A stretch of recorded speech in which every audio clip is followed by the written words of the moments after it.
Now let's set some rules to help me plot a root locus for any system.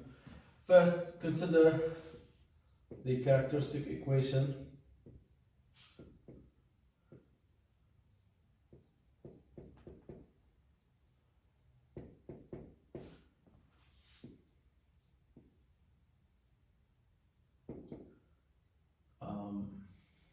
One plus k g h of s equals 0.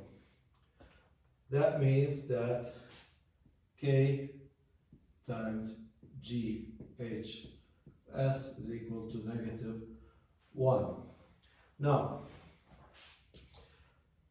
the open loop transmittance g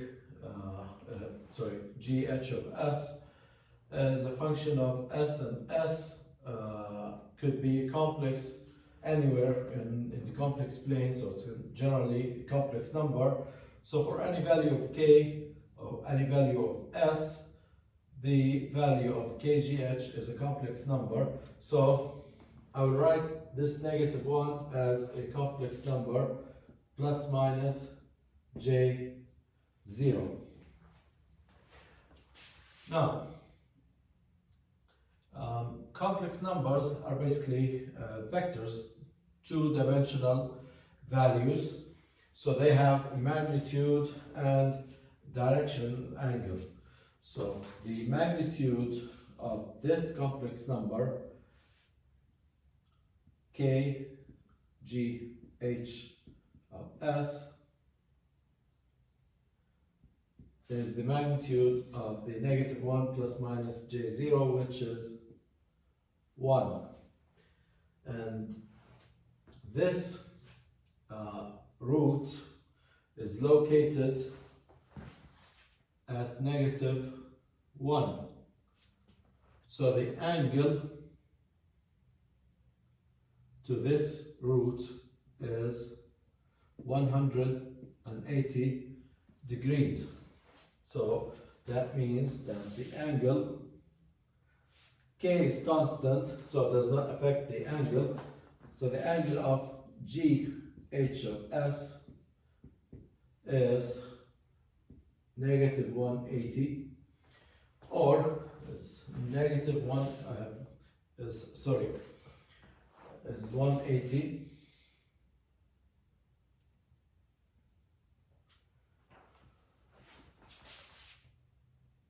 plus 360 plus 360 plus 360, so it could be 180 plus minus some small k here, 360 degrees, which are basically still the same 180 degrees angle. Now, for example, let's consider the open loop transmittance function g h of s.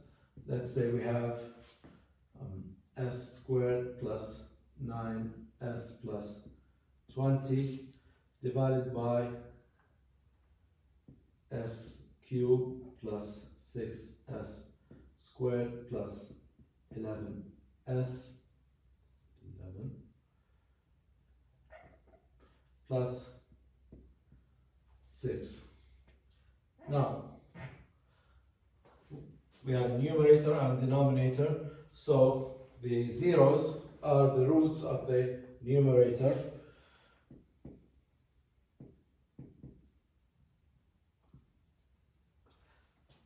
You set the numerator to 0, s squared plus 9s plus 20 equals 0. Then the roots s1, you'll find that the roots are -4 and s2 -5. Now the poles are, you set the denominator s cubed plus 6s squared plus 11s plus 6, set that to 0, and you will find 3 roots. S1 equals -1, S2 negative 2, and S3 negative 3. Now, these are the zeros and these are the poles.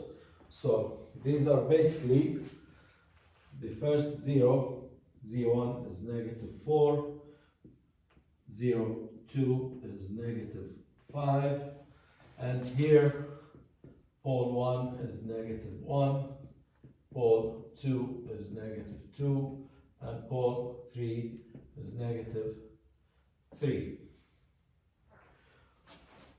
Now, I can write this open loop transmittance. I can factorize these polynomials. GH of S, I can write that as the roots of the numerator are negative 4 and negative 5. So this is S plus 4, S plus 5. Multiply that, you get S squared plus 9S plus 20. And if you set this equal to 0, S will equal negative 4, S will equal negative 5.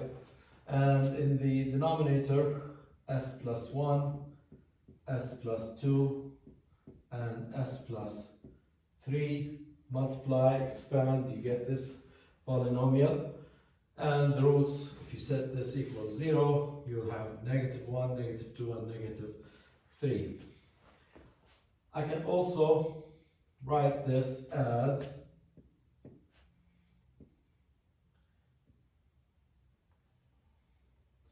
S minus minus 4 times S minus minus 5. That's still the same.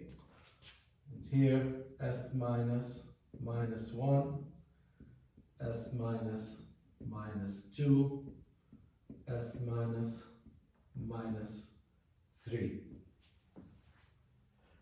which is basically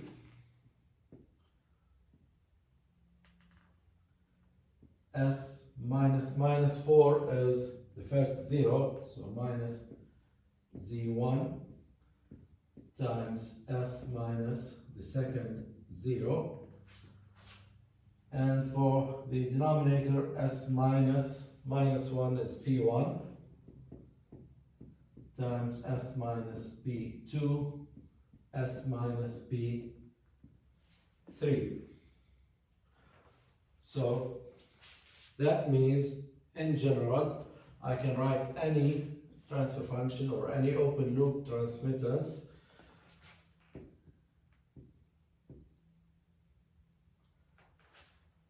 GH of S. I can write it as a function of its poles and zeros as S minus 0, 1 times S minus 0, 2 all the way to S minus 0 n, and in the denominator S minus pole 1, S minus pole 2, keep multiplying till you get to S minus pole m, and that's the general form of any open loop transmittance function. One last thing is that for any complex number, let's say u equals a plus minus jb, I can write this complex number in this form, or I can write it in a polar form, in polar coordinates. I can write u as magnitude of u times e to power j, the angle of u. The magnitude of u is basically square root of a squared plus b squared, and the angle of u is the tan inverse of b divided by a. So I can write it either in component form or in polar form, which we have magnitude and an angle. So we're going to use this later on in our derivation. So, as we said, the general form of the open loop transmittance can be written as, in terms of the poles and zeros of the open loop transmittance, S minus 0, 1 times S minus 0, 2 all the way times S minus 0 M,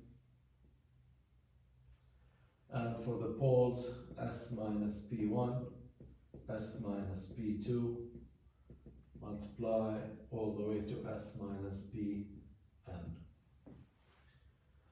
Now, starting from this point on, we've said that the poles are plotted as X, the zeros are O. Now, to differentiate between the poles and zeros of the open loop transmittance and the roots of the characteristic equation, we're going to plot the roots as squares. So the squares refer to the roots of the characteristic equation. X and O refer to the poles and zeros of the open loop transmittance. So now, suppose that we have a 0 at this point, a pole at this point, and a root at this point. Okay, let's say that this is P1, this is 0, 1, this is pole 1, this is 0, 1, and let's have root S at some location. Now, the vector S minus, let's say Z1. What is S minus Z1? It's basically a vector starting from Z1 going to the point S. So this is S minus Z1. So it has a magnitude and a direction. And also the vector starting at P1 going to S, that's S minus P1. It's also a vector with a magnitude and a direction. So basically here I'm multiplying vectors in the numerator and denominator. There are vectors depending on the location of S, and these vectors are in the complex plane, RE and imaginary. And we said in the complex plane I can write the vectors as two components, A plus minus JB, or as magnitude E times an angle, where U is A squared plus B squared and theta is the angle of tan inverse B over A. So I will do that over here and write those vectors in this form, in the polar form, magnitude and an angle. So this becomes, it's going to be long term here, the magnitude of S minus Z1 E power J of the angle of S minus Z1, the angle of the vector S minus Z1. So that's the polar form of S minus Z1. That's a magnitude and an angle. So this angle here, this is the angle of S minus Z1. Same goes for the second vector, S minus Z2, e to power j, the angle of S minus Z2. and I'll continue all the way to the magnitude of s minus 0 m e to the power angle of s minus 0 m. I'll do the same for the poles, s minus p1 e j, the angle of s minus p1 times s minus p2 magnitude times e to power j, the angle of s minus p2, all the way s minus p n, angle of s minus p n. Now, let's collect the magnitudes and the angles. That becomes s minus z1 times s minus z2 all the way to s minus z m. Now, multiply the exponential functions. You basically add the powers of the function, e to the power j, angle s minus z1 plus angle s minus z2 plus angle s minus zm divided by s minus p1, s minus p2, multiply to s minus p n e power j, then add the powers, angle of s minus p1 plus the angle of s minus p2 plus all the way to the angle of s minus p n.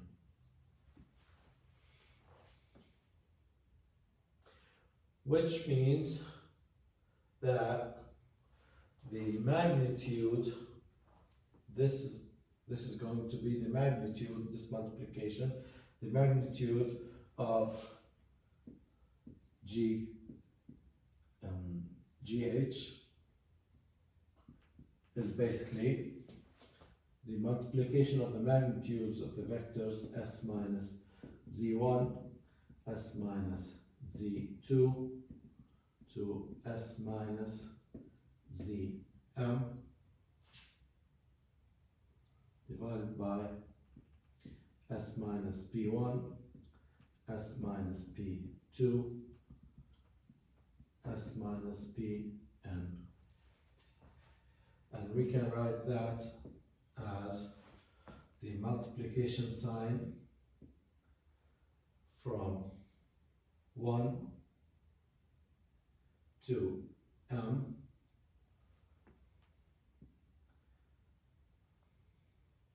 let's call this r equals 1 to m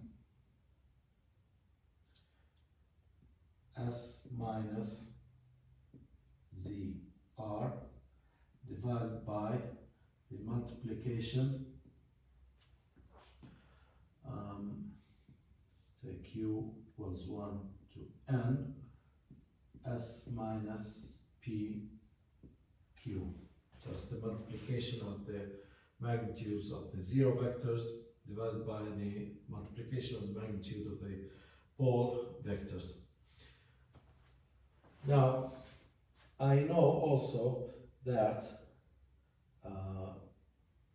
we have determined previously that the magnitude of kgh was 1. So if I multiply this by k,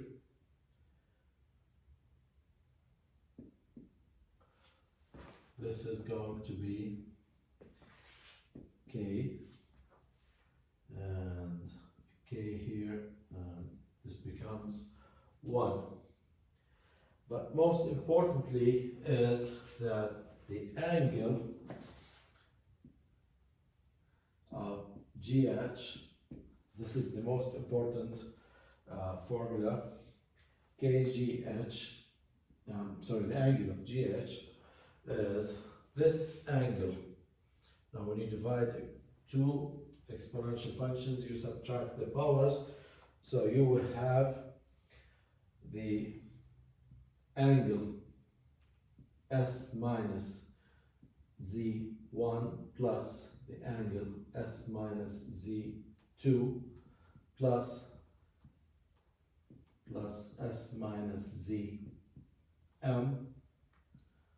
These are the values on the numerator, minus the powers in the denominator, minus S minus P1 plus angle S minus P2 plus angle S minus Pn.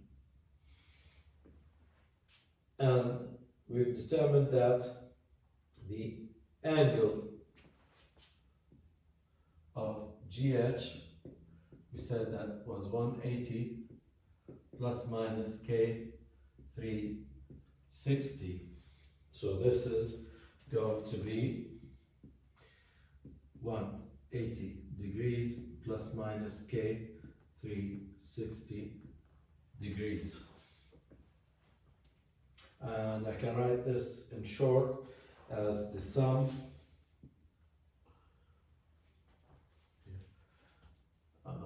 for R equals 1 to M angle of S minus 0 R minus the sum,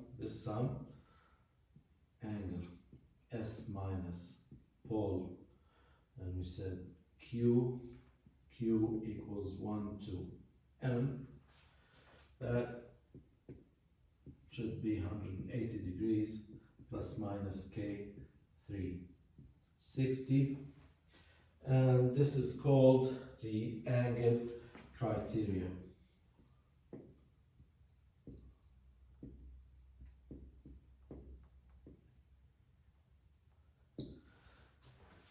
This is the most important tool that we will use in the root locus plot. In short, we can write this as the angle of zeros